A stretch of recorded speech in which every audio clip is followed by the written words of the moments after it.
Breaking news, isang box na hindi pwedeng buksan at baka mapaso sila, no? Ito po ang isa sa mga usap-usapan ngayon. Bakit nga ba hindi pwedeng buksan ito, no? Mapapaso sila at pag-uusapan din natin dito yung pagpapatuloy na kung saan transaction ni Sarah na biglang-bigla sila, manghang-mangha sila. Wow! 3 billion! 3.5, 6 point something billion ni Sarah! Pera ika ni Sarah yon. Kinak ng teting ka naman. Kailan naging pera ang transaksyon, nakabuuan ng pera mo? Ha? Kapag ba sa passbook mo, dito, taas ang kamay. Ha? Sa mga natatrabaho lang. Yung simpleng may savings lang. Ha? Di ba sa passbook nyo, nito kayo, kung ano yung pera nyo doon, ang daming transaction nakalagay, di ba? Totoo, tama, hindi. Di ba?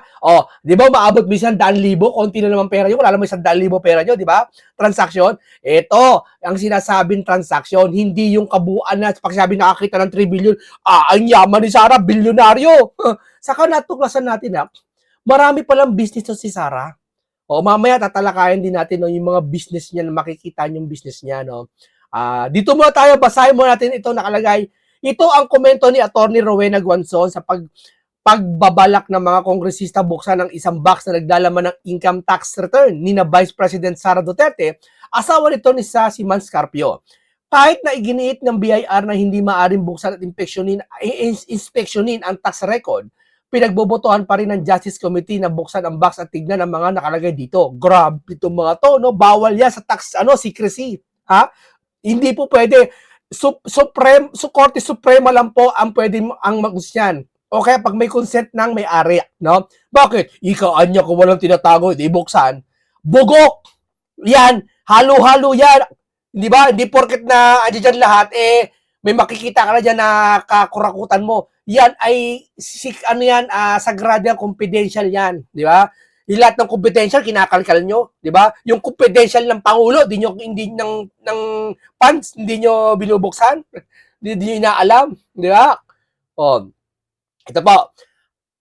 Ayon sa BIR, hindi kabilang ang impeachment sa mga pinayagang buksan ng box para ilabas ang tax record dahil karaniwan lamang ito ng pinapayagan kung ito ay in aid of legislation. Sa huli pinagpaliban ng Justice Committee ang pagbubukas ng box. Subukan nyo, makakasuhan kayo, makukulong kayo. Di ba? I-search nyo. Kasi buksan nyo, yari kayo ulit sa Supreme Court, sabi ni Rowena. Hindi ko lang kung makukulong kasi may kaso. Pag magkakaroon ka ng case niya pag binuksan mo yan, no? Bakit anyan di buksan? Tanongin mo Supreme Court, ba't ayaw bubuksan? Di ba? Hindi kasi diyan, hindi nakasama sa impeachment yan. Yan, pangangalkal na yan, ginagawa nila. Panghalongkat niya. Fishing expedition na yan. Tama ba? Fishing expedition siya tawag doon. Yan ang tawag diyan sa kaso niya. Hindi nakasama sa impeachment yan. Di ba? Madriaga case lang, lumalim na lumalim impeachment. Di ba? Sara Lustay. Alamin nyo kung talaga ng lustay si Sarah doon sa confidential funds, yun na naman inaalam nyo. Hindi, inaalam na pati yung salin. Inalam na lahat, pati yung mga 2027. Ibig sabihin, pag sa 2027, nagnakaw ka ng manok, yari ka, i-impeach ka. Di ba? Kaya yung mga senador dyan, mag-ingat kayo. Pag nung bata kayo, malaman, nagnakaw kayo ng manok, nagnakaw kayo ng atis, tatanggalin kayo sa pagiging senador. Ganyan yan, silipan na, no? Ayan, no, makukulabi. Buksan nyo, yari kayo, makukulong kayo sa Supreme Court. Hindi pwede buksan, i-search nyo, tax secrecy, bakit hindi pwede pabuksan? Ito, saka nalaman ko pala, mga kaibigan, no, ito, ang dami palang business ni, kaya na bumasa ko talagang, ako kasi nakikita ko talagang business to, Ito, sa kalagay dito, Metro City Chow Food Corporation listed at board, member, stockholder, Carpio Duterte's lawyer, other interest, Davao New Royal Typhoon Corp, Times Square B Food Corp, Calle 88 Food Corp, Mandayao Fisher INC, and General Corp Industry INC. Non-profit, natapak at malasakit Alliance of the Philippines. Dito pala panalo ka na labas-pasok na ang pera mo nito. Etong business na to, ganito karaming business halimbawa, 5 business niya lang Sa isang business, alam ba, sa isang business, kumikita ka ng 300,000 a day. Sa medyo kalakihan na rin. Hindi naman yung mga sari-sari store, hindi ganoon ang business. Yung talaga mga restaurant, kumikita ka ng 200 to 100 a day. 5 yun, di 1 milyon. Ang dahil mong perang pasok alam ng mga businessman yan. Yung mga talagang matatag na businessman. anda, labas-pasok yung pera mo. May outflow, inflow. Yung di nila alam. Billion anya pera. Palabas-pasok, hindi mayaman to, bilyonarya. Ay, no galing yan. Kay Sammy, uy, binigay. Biruin mo. Di ba? Kung binigay talaga yan, anong pakialam mo? Di ba? At least hindi galing sa kaban ng bayan. Yung galing sa kaban ng bayan, hindi nyo pinakilaman. Ugok. Di ba? Ito, panoorin natin si Harold Despicio kung ano paliwanag dyan, ha? Panoorin natin. Naliligo, ilang timba ng tubig ang nagagamit ninyo? Ito. Ulit natin. Para masaya. Kapag kayo po ay naliligo, ilang timba ng tubig ang nagagamit ninyo? 2 timba? Pagkatapos ninyong maligo, di ba wala nang laman yung timba? Oo. Pero sinasabi mo ba pagkatapos mong maligo, pagkatapos na yung laman ng timba, masasabi mo pa rin bang meron kang 2 timba ng tubig o wala na? Wala na, hindi ba? Ganon din yung salin at saka amlak. Yung mga amlak, yun yung mga pumasok at lumabas na pera. Hindi alam ng mga inosente yan, ng mga loyalista. Hindi alam yan. Pati yung mga pinklawan. Yung pinklawan, alam pala yan, pero hindi sinasabi nila. Kasi butas yan sa kanila. Pero hindi ibig sabihin na may pumasok at lumabas na pera, ay ganon kakayaman sa huli. Kasi parang negosyo po yan, maraming pumasok na pera, baka mas marami pa pala yung gastos, lugi ka pa in the end, baka negative ka pa pagdating sa huli. Parang paligo din po yan. Kung merong lumabas na 2 timba doon sa gripo, at 2 timba rin yung tinabo mo, pagdating sa huli, 0 rin yung laman ng timba. Tama. Kahit sabihin nila na magkano pa yung dumaan sa mga accounts ni Bibi Sara Duterte sa kanyang mga bank account, pero yung mga nakadeclare doon sa SALN ay hindi rin i-reflect yung mga amount na yun, hindi po iyon questionable. Reasonable po iyon. Dahil ang sinusukat ng mga transaksyon ay yung flow ng pera, pero hindi yung natirang pera. Ang sinusukat ng SALN ay yung snapshot, yung natirang pera. For all we know, ang daming mga transaksyon, mga negosyo at mga tao sa Pilipinas na mas malakas gumastos kaysa tumanggap ng pera. Kaya understandable po na baka hindi magtapat yung amount na nasa transaksyon mula sa AMLA at doon sa SALN. Ngayon po doon sa impeachment. Sa impeachment po, kailangan mong patunayan yung mga offense na nakumit ng impeachable officer. Kasi, nababantayan ba ng AMLAC yung galaw ng pera? Oo. Pero yung gastos mo, nababantayan ba? Hindi. Halimbawa, nag-withdraw ka sa bangko ng 1 milyon. Hindi 1 milyon, palagay natin 5 milyon, no? May bibili kang sports car. Gusto mo eh. No? Mayaman ka. Ang yaman mo sa bangko, nasa 50 milyon eh. Bawasan mo 5 milyon, no? Bibili ka ng sports car. Bibili ka. Binawasan mo 5 milyon. Gumalaw na 5 milyon, ha? Transaction. Ngayon, sabi mo, teka muna, hindi muna ako bibili sports car. Ha? Ibalik ko na lang yung pera ko. Hindi 10 milyon kagad yung transaction. Di ba? Hindi, kumuha ko ulit ng 5 milyon. Sige, bibili na ako. Nagbago ulit isip mo. Hindi pala. Ibi-business ko na lang muna. Yung kalahati, yung 5 milyon, yung kalahati, 2.5, binisnes mo. Ha? Tumubo ng 10 milyon sa loob ng 1 taon. Ha? Tumubo na kagad. Ibabalik mo na ngayon sa bangko. Halo-halo na eh. Hindi nila alam kung ano yung gastos mo. Pwedeng bumili ka nung araw na yun ng sapatos. Yung 5 milyon ko, bawasan ko ng 5,000. Bibili ako sapatos. Alam ba nila yun, bumili ka sapatos? Di ba? Isabihin, yung pinanggagastosan mo, yung pinapasok mong pera, hindi nila alam kung saan galing na. Halo-halo na. Di ba? Kung ang pasok mo sa pera, 10 milyon, 10 milyon. Every other day, withdraw ka 10 milyon. Bukas, ilagay mo yung 10 milyon. Sa isang araw, withdraw ka ng 20 milyon. Pero pera mo yung pinapaikot mo kasi pinapatubo mo, pinapautang mo. Pwede mo ini-invest sa iba. Kung ipinakita nila yung mga AMLAC transaction, yung mga SALN, ano yung mga offense na tinutukoy mo? Wala naman, gumagawa ka lang ng intriga. Masasabi mo bang graft and corruption? Hindi mo naman dinescribe yung nature ng mga transaction. Sinasabi mo na kulang yung laman ng SALN, wala ka namang dinescribe na hindi na-declare or saan kinuha yung pera or illegal yung pinanggalingan ng pera. Kung baga, nang-iintriga ka lang, malisyoso ka lang. Kung titignan mo lahat ng mga information na yan, walang mali po.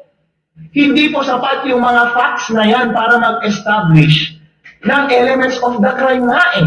Kung titignan ninyo yung House rules, kailangan doon sa pagboto, ultimate facts, tapos reasonable grounds na makonvict or probable cause na makonvict. Ibig sabihin, kailangan mong ilista lahat ng element, lahat ng facts, at kasama doon sa facts na yun, yung elements ng offense. Pero kung wala kang linagay na facts na tumutukoy na nagtatay ng mga circumstances na to sa isang offense, wala kang kaso. Puro circumstances lang ang pinakita mo. Kaya ngayon, mula doon sa complaint hanggang doon sa hearing nila ngayon, wala silang tinukoy na specific offense na illegal, na may nangyaring bribery o corruption or consideration ng palitan ng pera na unlawful. Wala. Ang ginagawa nila ngayon ay fishing expedition. Naghahanap sila ng butas. Yon, fishing expedition. Naghahanap sila ng butas dun sa araw ng pagkakataon na yon na kinakalikal nila Sal ni Sarah. Di ba? Totoo yan. Halimbawa ganito. Yung tao na yan, ako si Trilili niya, yung tao na yan, may billion sa bangko yan. May billion yan sa bangko. Eh di lumabas niya transaction, billion. O eh di tama niya si Trililing. Hey, paano tama yun? Ha, transaction yun. At sabi ni Trililing, billion na pera sa bangko. Billion ba pera sa bangko? Hindi naman billion eh. Billion ba? Hindi naman eh. Yung transaction ng billion. Iba yung transaction. Nakunteting ka naman, no? Alam mo, mahirap mag-explain sa walang pinag-aralan. Ha? Hindi porket nag-aral ka sa school, may pinag-aralan ka na. Ha? Kasi may mga nag-aral, hindi lalaman ng tutunan. Di ba? Ayoko mag-explain sa mga walang pinag-aralan. Na lang kukunin nila hanggat mahanap nila yung magko-consolidate ng lahat ng facts na yun. Sana nagpe-pray sila na lumabas yung illegal circumstance na magta-tie together ng circumstances. Hindi po pwede yun. Kapag hindi mo iyon na-allege doon sa complaint, hindi mo pwedeng ilabas lamang dito sa accusatory and investigative phase. Dahil fishing expedition yun. Ito at sa akin lang ako. Magagaling ang mga taga-Supreme Court. Korte Suprema, magagaling yan. Lahat na taga-hatol dyan. Makikita nila yung kalagayan na to. Ito, yung mga nakakita ng kamalian na to, hindi lang yung mga DDS. Pati yung mga neutral na tao na mali yung ginagawa nila. Oo. Di ba, pinaliwanag ni Harry Roque, mali yan. Na nilabas yung, wala kayong karapatan ipakita yung bangko. Kasi may bank secrecy, may tax secrecy, di ba? Pangingialam niya, pag nakita ng Supreme Court yan, baka ibasura yung impeachment ulit. Ito to, ba? Baka Supreme Court gumalaw at ibasura ang impeachment. Hindi. Sorry ako lang yan, pero nakikita ko. Wala siya in the first place, hindi mo pwedeng hanapin ngayon. Trabaho po yan ng prosecution at ng complainant. Maraming salamat po. Mali po ang desisyon ng ICC kahapon. Ang desisyon na dinate nila ay husgahan kung meron silang jurisdiction over the case. Meron pong isang dissenting opinion at majority ay sinabi nilang meron silang jurisdiction over the case. Pero ang tamang decision po ay yung isang na-dissent, si Judge Gotche, Lord Chimpanzee. Sana tama yung pronunciation ko. Pero ito ang sinabi niya. Sabi niya, nung nag-withdraw tayo mula sa Rome Statute, noong 2019, ay wala ng jurisdiction yung ICC noong 2021. Ano ba yung nakalagay doon sa batas? Sabi, merong residual jurisdiction yung ICC for any matter under consideration by the court. Under consideration by the court. Sino ang court? Yung judge ba? Yung prosecutor ba? Yung clerk of court? Or yung staff? Sino? Yung judge, hindi ba? Kapag nagsabi ba yung prosecutor, ito ang gagawin nyo, action ba yun ng korte o action ng prosecutor? Action ng prosecutor. Kapag sinabi ba ng clerk of court o ng staff, ganito ang gagawin natin, action ba yun ng court? Hindi action yun ng court. Ang tanging authority lang na pwedeng gumawa ng action ay yung judge. Kaya noong 2021, doon lamang nag-act yung mga judge. Doon lang nila inauthorize ang investigation 2021. So doon lang kinonsider ng court yung matter. Pero member ba tayo nung 2021? Hindi. Dahil nung 2019 pa lang, hindi na tayo member. Parang corporation din yan eh. Ang sabi kasi ng majority sa decision ay, merong isang provision dun sa Rome Statute na sinasabi, the court shall be composed by the chambers, the prosecutor, the registry, and the presidency. Sabi nila, kasama sa court yung prosecutor. Tama ba yun? Mali yun. Dahil ang korte ay yung judge lamang. Ano ang kapareho niyan? Parang korporasyon lang yan. Grabe ginagawa ngayon. No? Pag nanalo si Sara, lilinisin niya lahat yan. Maraming makukulong sa 2028. Yung ginagawa nyo, fishing expedition, o kaya sa flood control issue. Sabi niya ni Sara Duterte, ang magnanakaw, hindi nilalagay ng pera sa bangko, kundi sa maleta. Totoo naman eh. Ikaw, magnanakaw si Sara, nanakawin niya, yung mga perang kaban ng bayan, bilyon-bilyon, lagay niya sa bangko. Ano siya sira? Walang politikong magnanakaw maglalagay sa bangko. Sabihin nila, hindi alam ni Sara yun kasi eng-eng si Sara. Tugok! Kung eng-eng si Sara, palagay natin eng-eng si Sara, no? Palagay natin nagnanakaw si Sara. Meron bang magnanakaw meron bang eng-eng na kapag nakaw? Kung magnanakaw si Sara, mag-isip-isip nga kayo. Mga utak ng mga to, ewan ko bakit anong sa kinukuha na to. Kaya tama ibang Gen Z eh. Sinasabi nila matalino sila ngayon kaysa mga millennial eh. Kasi ibang millennial ngayon, ugok na ang utak. Diba? Paano? Wala ibang kinakain, kundi chichirya, tuhog-tuhog, isaw-isaw, nakakabogo ng utak. Ng Pilipinas. Ano ba ang isang korporasyon? Board of Directors, Employees, Director and Officers, Staff. Kapag gumawa ba ng hakbang yung staff or yung empleyado lamang ng korporasyon, gawa ba yun ng korporasyon? Hindi. Hindi po. Dahil ang authorized lang na pwedeng mag-act on behalf of the corporation ay yung Board of Directors. Ganon din po doon sa ICC.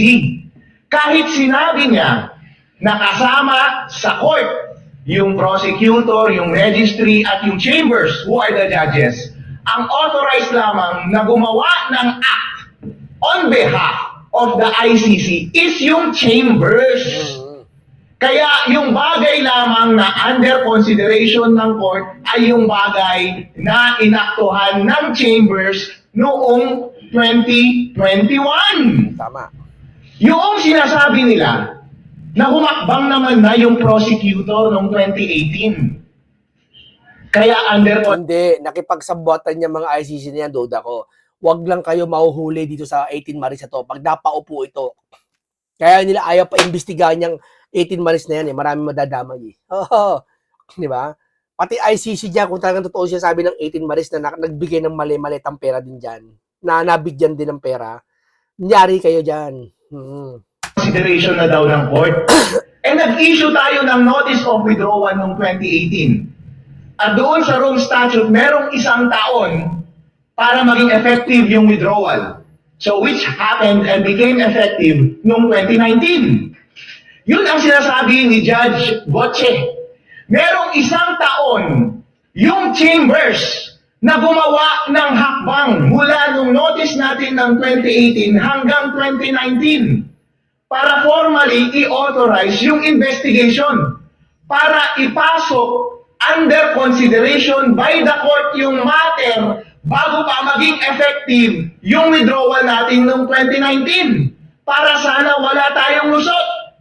Pero hindi sila gumawa ng hakbang between 2018 and 2019. At 2021 lang sila gumawa ng hakbang. Kaya hindi sila pasok sa window. Kaya kapag sinasabi ng batas na meron lamang residual jurisdiction yung ICC for any matter under consideration by the court, ay yun lang dapat yung mga matter under consideration noong gumawa ng hakbang yung Chambers noong 2021. Hindi ko lang po opinion yun. Opinion iyon ng isang judge doon sa ICC. So mali yung majority. Meron pa ba tayong magagawa? Wala na po supranational na yun Binigay nga natin yung jurisdiction natin para tayong tanga Yung Supreme Court na natin, hindi natin pinansin, diniretso kaagad natin doon sa ICC. Pero alam niyo po ang solusyon dyan? Gayahin natin yung Amerika. Meron silang tinatawag na The Hague Invasion Act. Dahil alam ng Amerika na weaponized itong ICC. Okay. Para i-undermine yung political jurisdiction ng mga state. At alam ng Amerika na pwedeng pakialaman ng mga nagmamagaling sa ICC yung mga internal politics ng isang bansa at hindi papayag dapat ang isang bansa na ganun ang mangyari. Gagawin to pag nakaupo na si Sara. Gagawa ng batas kung saan pwede mapauwi si Tatay Digong. Kaya gumawa sila ng The Hague Invasion Act para kapag kahit na isang politiko mula sa Amerika ang arestuhin ng ICC, ay authorized ang military ng United States to do any means para bawiin yung politikang Amerikano na yun papalik sa Amerika. At kung kinakailangan kahit i-invade yung The Hague. Ang tindi nun. Dahil kung nasa pinakamataas na tayo na legal body, ang tanging paraan na lang dyan ay war! Invasion! Pwede natin gawin yun. Huwag kayong mag-alala kapag maging senador na si Atty. Raul Lembino, gagawa rin siya ng The Hague Invasion Act. At sa panahon na ni VP Sara Duterte ay lalakas na ang ating militar, mas malakas na sa the Netherlands. At i-invade natin yung The Hague at babawiin natin si Digong. Nako mo. Hindi, medyo malabo-labo pa yun. Ipanalo muna si Sara ngayon. No? Lagpasan muna itong nangyayaring problema na susunod-sunod. No?